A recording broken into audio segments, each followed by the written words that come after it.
잘 지내셨죠? 아유, 잘 지내셨죠? 반갑습니다. 네.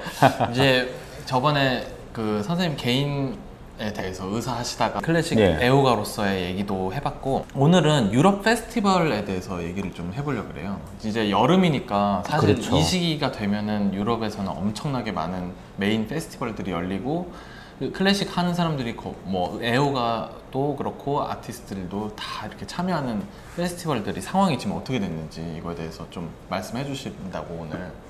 예, 말씀하신 대로 사실 이 클래식 음악 애호가들에게 있어서 그 여름이라고 하면 대개 이제 유럽의 여름에 아주 풍광 좋은 휴양지에서 펼쳐지는 유럽 여름 음악 페스티벌 빼놓을 수가 없을 텐데요.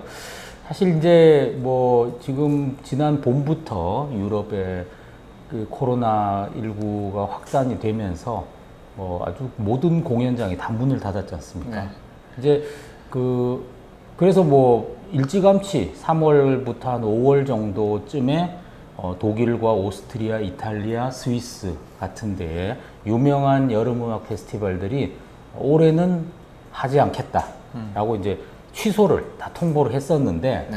이제 조금 이제 여름이 되면서 그쪽에서도 이제 어느 정도 진정세로 접어들고 조금 안정 단계로 접어들게 되니까 그냥 이렇게 취소하고 가기엔 좀 아쉽다라고 생각을 했던 것 같습니다. 네. 그래서 이제 여러 페스티벌들이 이제 축소됐지만 자기들만의 어떤 또 변화된 프로그램을 이렇게 많이 지금 공지를 올리고 있고 티켓 판매를 하고 있습니다. 네. 그래서 우선 그 전면 취소는 아닌 걸로 그러면 그렇죠. 가닥이 잡힌 거네요. 예, 전면 취소를 선언했던 페스티벌들도 무관중으로 그냥 온라인으로 한다든지 아니면은 역시 이제 사회적인 거리두기를 하고 오케스트라도 거리두기를 해서 좌석 배치를 안고 이렇게 해서, 그리고 전체적인 일정도 많이 축소하고 이렇게 해서 이제 조금 이제 변형된 형태로 오픈을 하겠다라고 이렇게 했는 두 가지 페스티벌 종류들이 있는데요. 조금 이제 하나씩 구체적으로 좀 말씀을 올리도록 하겠습니다. 가장 유명한 것들이 페스티벌, 저는 사실 잘츠부르크 페스티벌을 그렇죠. 한 2번 정도 가봤는데 맞습니다. 굉장히 크고 대표적인 큰 페스티벌들부터 하나씩 얘기를 해볼까요? 예, 사실 뭐 이 클래식 음악이 포함된 종합 페스티벌 중에 최고의 페스티벌 하면 역시 잘츠부르크 페스티벌을 빼놓을 수가 없겠죠. 이 잘츠부르크 페스티벌은 또 공교롭게도 금년이 창립 100주년이 되는 해입니다. 그래서 이 잘츠부르크 페스티벌은 다른 경쟁 페스티벌들이 일찌감치 올해 취소를 선언했을 때에도 망설이고 있었습니다. 이거 100주년인데 이거를 조금이라도 기념 안 하고 넘어간다는 건 조금 그렇지 않냐. 계속 이제 갑론을박이 있다가, 그래서 이 사람들은 5월 중순 이후에 결정해서 완전히 취소를 할 건가 아니면 조금 변형시킬 건가 결정해서 알려주겠다라고 했고, 결국은 이제 오스트리아 같은 경우는 이제 확산세가 그렇게 심하지도 않았고 조금 이제 안정 단계에 접어들었다라고 판단을 해서인지 5월 달에 이제 발표했는 결과는 상당히 좀 놀라웠습니다, 저는.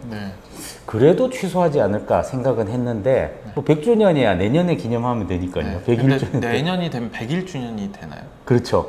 그러면 아쉽긴 하겠네요. 아쉽죠. 예, 그래서 이제 아무래도 현재 총감독이나 예술감독 이런 분들도 자기들이 이렇게 임기를 맡고 있을 때 좀 뭔가 하나 도장을 찍어야 되겠다 이런 생각을 좀 하고 있었던 것 같습니다. 그래서 결국은 원래 이제 잘츠부르크 페스티벌이 7월 중순쯤에 시작해서 8월 말까지 한 달 반 정도 계속되는 페스티벌인데, 사실 원래 중요한 프로그램들은 되게 8월 초부터 시작이 되죠. 그래서 8월 1일부터 8월 30일까지 딱 한 달만 하고 끝내겠다. 그리고 원래 잘츠부르크 페스티벌에서 이제 클래식 음악 분야에서는 가장 사람들이 화제 공연이고 많이 관심을 보이는 부분들이 오페라죠. 그래서 이번에도 뭐 10개 이상의 대규모 프로젝트들이 있었는데 그거 다 취소하고 딱 2작품만 하겠다라고 선언을 한 거죠. 이 한 달에 걸쳐서 딱 2작품을 오픈하고. 그렇죠. 그래서 이제 잘츠부르크 페스티벌 하면은 모차르트의 고향이기도 해서 뭐 모차르트한테 해준 건 없었지만 참 모차르트의 고향으로서 항상 우리가 이 잘츠부르크는 모차르트와 떼내고 생각할 수는 없지 않습니까? 그래서 모차르트의 오페라 꼬지 fan tutte 를 공연을 하기로 했고, 그리고 사실 이 잘츠부르크 페스티벌이 1920년에 창립할 때 창립자가 세 사람이 있는데요. 우리가 너무나도 잘 아는 대작곡가 리하르트 슈트라우스, 그리고 리하르트 슈트라우스하고 6개의 오페라를 함께 작업했던 위대한 대본가이자 대문호 작가인 후고 폰 호프만스탈, 그리고 또 두 사람을 만나게 연결해준 오스트리아 출신의 뭐 대배우이자 연출가였던 막스 라인하르트, 이렇게 세 사람이 창립한 페스티벌인데, 바로 이 리하르트 슈트라우스하고 호프만스탈이 함께 작업한 오페라가 어떻게 보면 슈트라우스의 15개의 오페라 중에 이 호프만스탈하고 함께한 6편의 오페라가 진짜 슈트라우스의 오페라 시대의 전성기라고 볼 수 있죠. 뭐 엘렉트라, 장미의 기사, 낙소스 섬의 아리아드네, 그림자 없는 여인, 뭐 아라벨라 등등 최고의 작품들이 여기에 이제 문학성과 음악성을 다 가진 이런 작품들을 만들었었는데, 그런 의미에서 100주년을 기념하기 위해 창립자 세 사람 중에 두 사람이 합작한 작품, 바로 호프만스탈이 대본을 쓰고 슈트라우스가 작곡을 한 엘렉트라를 공연하기로 이렇게 결정을 했습니다. 엘렉트라는 원래 또 프로그램에 들어있던 작품이었는데요. 어쨌든 이렇게 두 개의 작품만을 오페라를 공연하고, 그리고 사실 빼놓을 수 없는 작품이 1920년에 이 잘츠부르크 페스티벌이 처음 올라갔을 때는 뭐 오페라 콘서트 하나도 없이 연극만 했거든요. 그것도 연극도 딱 한 편입니다. 딱 한 편을 계속 이렇게 몇 번씩 공연한 거죠. 그래서 이 잘츠부르크가 이제 대주교가 다스리던 카톨릭 도시지 않습니까? 그래서 대성당 앞 광장에 단임 무대를 만들고 이렇게 야외 무대를 만들어 1920년에 그렇죠. 말씀하시는 거죠. 만들어 놓고 공연을 했기 때문에 100년이 지난 지금까지도 그때 이제 처음 공연했던 작품이 이 호프만스탈의 종교적 교훈극인 예더만이라는 작품이거든요. 원래 이제 르네상스 시대 영국 작품을 독일어로 각색한 그런 작품인데, 작품 공연이 뭐 1시간 남짓입니다. 그렇기 때문에 지금까지도 전통대로 잘츠부르크 대성당 앞 광장에서 야외 무대에서 공연하거든요. 그래서 이 공연은 한 해도 빠지지 않고 공연을 해야 되고, 더군다나 지금 100주년이니까 올해 이제 100주년 공연은 그대로 하기로 결정을 했고, 또 오케스트라 공연은 뭐 주관 오케스트라가 빈 필하모닉이니까 빈 필하모닉을 뭐 안드리스 넬손스, 리카르도 무티, 그리고 또 그 구스타보 두다멜, 그리고 크리스티안 틸레만, 이런 아주 세계적인 지휘자들이 여러 가지 프로그램으로 이렇게 준비를 하고 있습니다. 한 가지 흥미로운 거는 전번에도 말씀드렸지만 지금 전 세계 오케스트라가 단원들끼리 뛰어앉기 때문에 지금 대규모 작품들을 하기 힘들지 않습니까? 전부 뭐 레파토리가 베토벤 이후를 넘어가지 못하는 그런 실정인데, 비엔나 필은 과감하게 지금 그 넬손스 같은 경우는 말로 6번, 그리고 틸레만 같은 경우는 브루크너 4번, 이런 게 계획이 돼 있습니다. 그리고 무티는 베토벤 250주년이니까 9번 합창교향곡.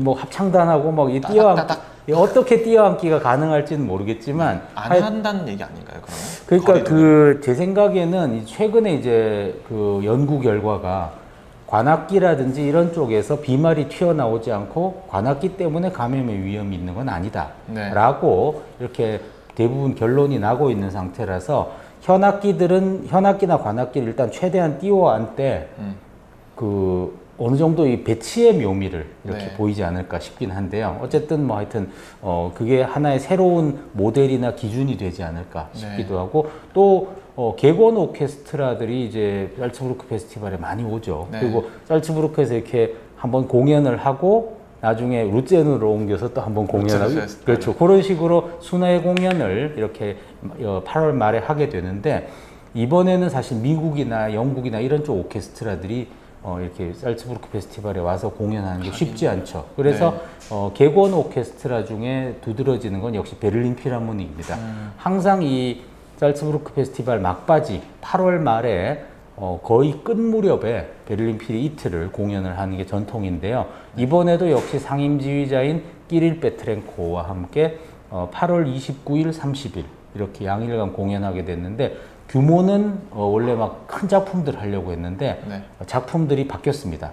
브람스 4번, 뭐 브람스 4번도 규모가 작은 작품은 아니지만 그래도 조금 더 말러나 브루크너보다는 조금 더 소규모로 할 수 있는 브람스 4번이라든지 뭐 이런 작품들로 이렇게 이제 교체가 됐죠. 어쨌든 살츠부르크는 뭐 전체 예를 들어 대축제 극장 같으면 3,000석이 넘는 엄청난 크기의 극장이죠. 근데 티켓은 3분의 1만 판매하겠다. 거리 뛰어앉기를 실천하겠다라는 거죠. 그래서 그런 식으로 해서 지금 뭐 살츠부르크 페스티벌 발표에 의하면 8월 1일부터 30일까지의 티켓의 80% 정도는 벌써 판매가 다 됐다고 합니다. 그리고 이제 지금 홈페이지에 보면 티켓 한 15,000장 정도가 남아 있으니 빨리 사십시오. 이렇게. 뭐 원래도 티켓이 구하기 힘들었는데. 그렇죠. 참 3분의 1이면 더 좀 그렇겠네요. 그렇죠. 훨씬 경쟁이 심할 텐데 어쨌든 이 티켓 오픈을 한 지 한 달 남짓에 거의 80%가 이렇게 완판이 됐다라는 거는 역시 사람들이 살츠부르크 페스티벌의 저력이기도 하지만 어떻게 보면 그동안 수개월 동안 격리 생활을 하던 사람들이 그만큼 목말라 있었다라는 걸 보여주는 방증이 아닌가 이런 생각도 하게 되네요. 살츠부르크 페스티벌 말고 또 다른 페스티벌은 어떻게 됐을까요? 일단 그 가장 특화되어 있는 페스티벌이면서 독특한 페스티벌이지만 또 규모는 굉장히 큰 바이로이트의 독일 바이로이트의 바그너 페스티벌 같은 경우는 가장 먼저 3월 달에 올해 안 하겠다. 이미 취소를 발표를 했었습니다. 뭐 금년에 그 니벨룽의 반지 4부작 신연출 같은 엄청나게 큰 프로젝트들이 다 계획이 돼 있었는데 다 캔슬하고 우리는 안 하겠다라고 얘기를 했는데 최근 들어서는 물론 이제 관중을 받는 그런 것은 하지 않겠다라고 다시 한번 천명을 하면서 대신에 온라인 페스티벌을 하겠다라고 이렇게 했습니다. 그래서 뭐 이렇게 일단 7월 25일에는 특별 콘서트를 하나 열기로 했습니다. 대신에 무관중이고요. 이거를 이제 크리스티안 틸레만 현재 바이로이트 페스티벌의 음악 감독이 직접 오케스트라를 지휘하고 성악가들이 나와서 갈라 콘서트를 하는데 요거를 바이에른 방송하고 그리고 도이치 그라모폰 같은 이런 그 영상 매체와 이렇게 그 스트리밍을 할 수 있는 그런 온라인 플랫폼을 통해서 공개를 하겠다라고 하였고 그리고 이제 7월 25일부터 8월 말까지 바이로이트 페스티벌이 개최가 되는데 그거는 그 원래 공연을 하기로 했던 날짜에 지금까지 자기들이 쌓여 있는 그 영상 아카이브에서 유명했던 공연들 영상을 베스트 영상들 그렇죠. 그런 것들을 이렇게 온라인으로 방송하는 그런 걸로 대체하겠다라고 해서 뭐 70년대부터 현재 지난 뭐 최근까지의 한 40여 년간의 유명 공연 영상들을 이렇게 바이에른 방송과 도이치 그라모폰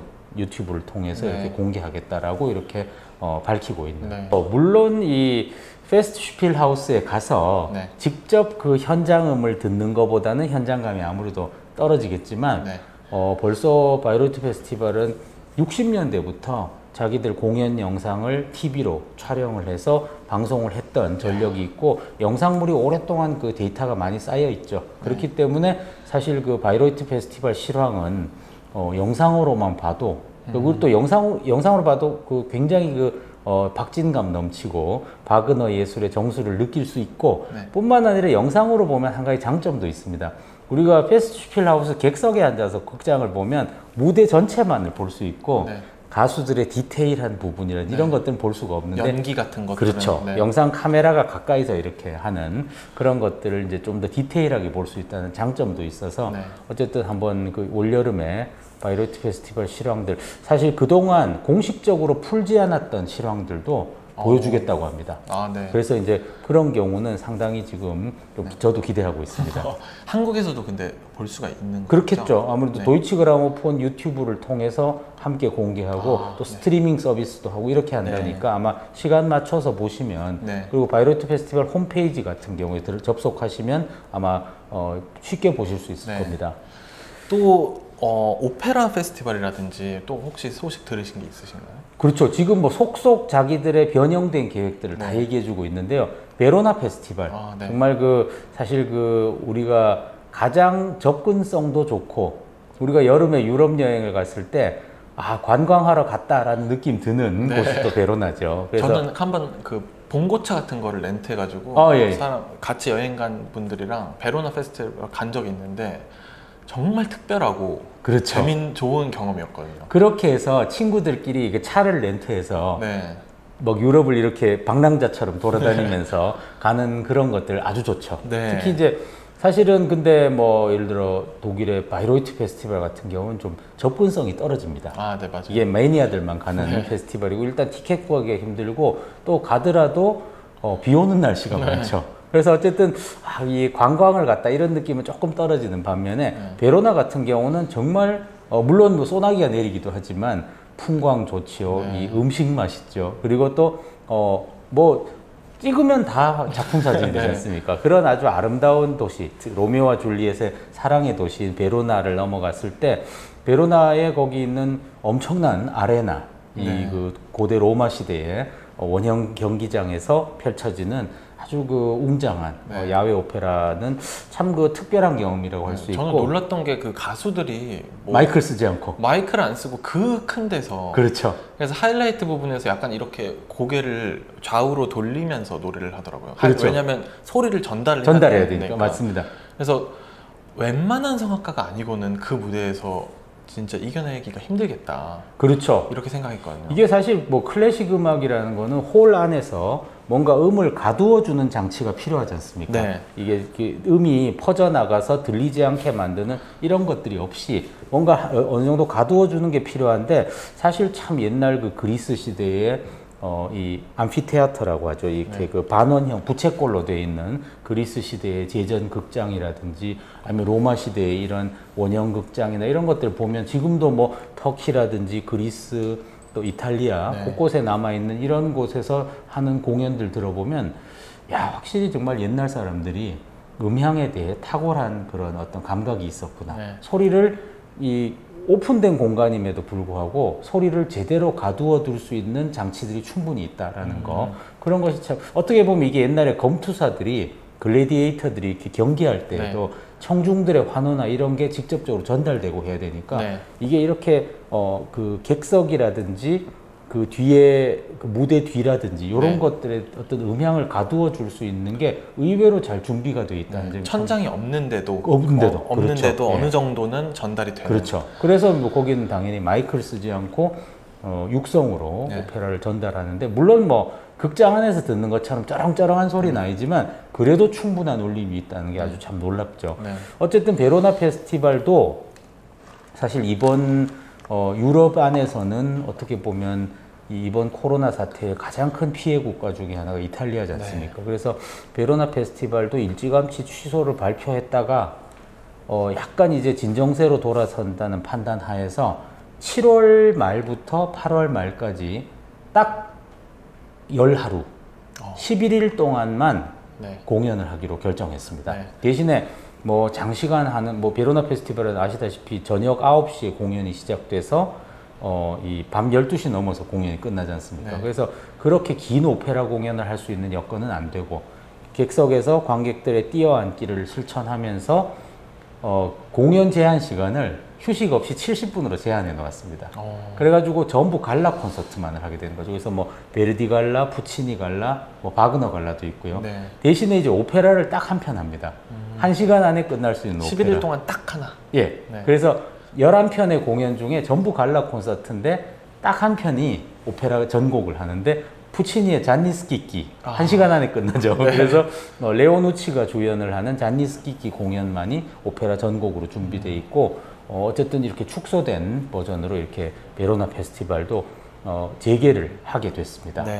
잘츠부르크 페스티벌, 바그너 페스티벌, 베로나 페스티벌 얘기했는데 또 혹시 아신 소식 들으신 게 있나요? 그렇죠. 또 다른 그 오페라는 없지만 오케스트라 공연으로서는 또 세계 최고 페스티벌 중에 하나인 루체른 페스티벌, 스위스의 루체른 페스티벌에 빼놓을 수가 없는데 루체른 페스티벌도 취소로 발표했었습니다. 올해 여름은 취소하겠다라고 했었는데 최근 들어서 아주 축소해서 하기로 했습니다. 여기도 역시 베로나처럼 열흘만 공연합니다. 그래서 되게 이제 루체른 페스티벌이 개막을 제일 늦게 하죠. 항상 8월 중순에 하는데요. 여기서도 8월 14일에 공연을 오픈해서 이 열흘만 딱 공연하고 끝내기로 했습니다. 그래서 8월 23일에 공연이 끝나는데요. 근데 이제 루제른 페스티벌의 주관 오케스트라인 루제른 페스티벌 오케스트라 공연을 이틀을 하는데 원래는 뭐 다른 큰 작품들이 준비되어 있었지만 요번에는 줄이고 이거를 그 헤르베트 블롬스테트 이 스웨덴 출신의 지금 90이 넘으신 네. 참 거장 지휘자가 올해 원래 이제 베토벤을 많이 하시기로 이렇게 그 계획이 돼 있었는데 마르타 아레헤리치가 함께 나와서 베토벤 피아노 협주곡 1번을 이렇게 협연을 하고요. 그리고 베토벤의 교향곡 2번과 3번 영웅 이렇게 세 작품만을 공연하기로 결정이 되어 있습니다. 그리고 다른 작품, 다른 공연들은 뭐 체칠리아 바르톨리가 하는 뭐 핸델 공연이라든지 네. 아니면 전부 실내악 공연으로 이렇게 해서 대규모 오케스트라 공연은 첫날과 그 8월 14일과 15일 딱 이틀만 공연하기로 이렇게 결정을 하고 있죠. 네, 2020년은 어쨌든 축소가 됐지만 그래도 이제 취소는 아니고 이어가게 됐네요. 그렇죠. 전체적으로. 어차피 이제 뭐 유럽은 적어도 8월 말부터 이제 다음 시즌, 이제 새로운 시즌을 이제 시작하겠다. 모든 네. 지금 폐쇄됐던 극장이나 공연장들이 전부 오픈을 해서 네. 정규적으로 공연 시즌을 이어가겠다라고 발표를 해놓은 상태이기 때문에 물론 이제 뭐 언제든지 변수는 있죠. 또 뭐 가을에 대유행이 한 번 더 올 거니 뭐 이런 얘기가 네. 있어서 좀 우리가 좀 불안하긴 합니다만 어쨌든 우리는 계속 갈 것이다라고 하는데 이번에 루제른 페스티벌이 다시 우리가 변형되고 축소됐지만 다시 페스티벌을 하겠다라고 발표하면서 홈페이지에 올린 글이 참 솔직히 좀 뭉클하더라고요. 이제 올해의 모토는 Life is Life입니다. 그러니까 이게 그 팝송 중에 보면 그 Live is Life라는 노래 있지 네. 않습니까? 근데 그거를 뒤집어서 삶은 라이브다. 이렇게 실황 공연을 해야 된다라고 네. 자기들은 얘기를 하면서 그리고 밑에 그 첫 문구가 제가 좀 뭉클하더라고요. 보면서 네. 독일어로 Endlich wieder Musik. 결국은 다시 음악. 엔틀리시 비더 모직. 네.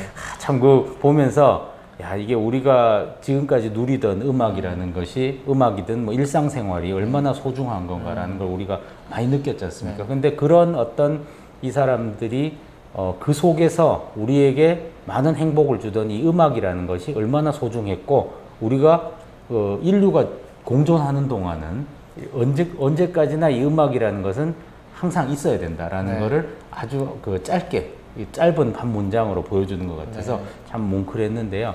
그래서 이 올 하반기 공연들에 대한 뭐 이 전망들 조금 말씀을 드리자면은 네. 이게 이제 베를린 필하모닉이 8월 하순에 네. 시즌 오픈 공연을 하겠다라고 이렇게 그 얘기를 했습니다. 네. 이게 베를린 필이 이제 잘츠부르크도 참석을 하겠다라고 얘기한 네. 것은 시즌 오픈 공연을 하고 항상 잘츠부르크로 왔으니까요. 그렇게 얘기를 하는 건데 베를린필 같은 경우는 어느 정도 책임감도 있고 어떻게 리드해야 될지 그렇죠. 이제 책임감이 어느 정도 있는 되게 오케스트라니까. 맞습니다. 네. 이게 그 모든 오케스트라들이 베를린 필이 어떻게 할 건가 네. 많이 지켜보고 있기 때문에 사실 이제 베를린 필은 이렇게 하겠다라고 얘기를 하면서 한 가지 원래 이제 지금 이제 지난 봄에 2020, 2021 뉴 시즌 프로그램을 발표를 했었거든요. 네. 근데 이 곡들을 다 하기 힘들 것 같다라는 판단을 했는지 7월 말에 그 2020, 2021 시즌에 그 새로운 프로그램을 발표하겠다라고 얘기했습니다. 아예 수정을 하는 건가요? 그렇죠. 네. 그래서 아마도 이제 곡들을 조금 더 규모가 작거나 띄어앉기를 할 수 있는 이런 규정을 지킬 수 있는 곡들로 많이 바꾸려는 움직임 같은데요. 네. 그렇게 해서 어쨌든 베를린 필하모닉은 새 시즌을 8월 말에 열겠다라고 이렇게 공표를 해놓은 상태고 뭐 빈 필하모닉은 마찬가지고요. 빈 필하모닉은 짤츠부르크 페스티벌도 8월 내내 해야 되니까 네. 그거 이어서 이제 9월부터 새 시즌을 시작하겠다라고 얘기를 하고 있고 한 가지 이제 그리고 이제 뭐 오페라 극장들 빈 슈타츠오퍼라든지 네. 뮌헨의 바이에른 슈타츠오퍼 같은 경우도 다 정상적으로 다음 시즌을 열겠다라고 이제 계획을 발표하고 있는데 이제 참 한 가지 문제가 되는 곳이 바로 미국이죠. 미국은 예, 지금 미국은 뭐 7만 명까지 본 것 같은데요. 하루 확진자가. 그렇죠. 네. 예, 이게 하루 확진자 7만 명이라는 건 정말 너무나도 무서운 그런 말도 속도인데요. 안 되는 숫자가. 그래서 지금 뭐 전 세계 사망자의 뭐 4분의 1이 미국 사람이다. 뭐 이런 얘기도 있고 어쨌든 그 참 너무나 걱정이 많이 되는 그런 일입니다만 그래서 미국의 공연계만큼은 역시 그 폐쇄와 격리를 연말까지 이어가겠다라고 해서 뉴욕 메트로폴리탄 오페라라든지 뉴욕 필하모닉은 12월 말까지 모든 공연을 다 취소해 놓은 상태입니다. 네. 그래서 이제 그 대신에 지금 뉴욕의 메트로폴리탄 오페라 같은 경우는 온라인으로 자기들 옛날 공연 실황들을 이렇게 스트리밍을 하는 서비스들을 뭐 무료로 이렇게 많이 하고 있는데요. 그러면서 계속 이제 또 앳홈 갈라라고 해서 이 메트로폴리탄 오페라와 인연이 있는 수많은 뭐 오페라 가수들이 있지 않습니까? 뭐 이 독일 사람도 있고 이탈리아 사람도 있고 영국 사람도 있고 또는 미국도 각지에 이렇게 흩어져 살고 있고 또는 심지어 스웨덴에 살고 있는 사람도 있고 이래서 이 사람들이 각자 자기 자택에서 지금 저런 카메라들 유튜브용 카메라를 이렇게 설치해 놓고 그 앞에서 피아니스트 또는 기타리스트 등과 함께 공연을 함께 하고 그걸 이제 온라인으로 올려서 서로 이제 같이 공유하는 거죠. 그런 식으로 앳홈 갈라를 많이 이제 미국에서는 또 계획을 하고 있습니다. 도이치 그라모폰이 그런 거를 이미 많이 그렇죠. 하더라고요. 많이 하고 있죠. 그래서 사실 이제 그런 이제 온라인 플랫폼에서 할 수 있는 최대한을 하고자 하는 것도 지금 현재 뭐 미국 상황에서는 거기에 집중해서 신경을 쓸 수밖에 없는 상황인데요. 참 미국 쪽도 빨리 안정세가 접어들어서 내년에는 참 그 공연이 정상적으로 이렇게 좀 이루어지기를 기대해 봅니다.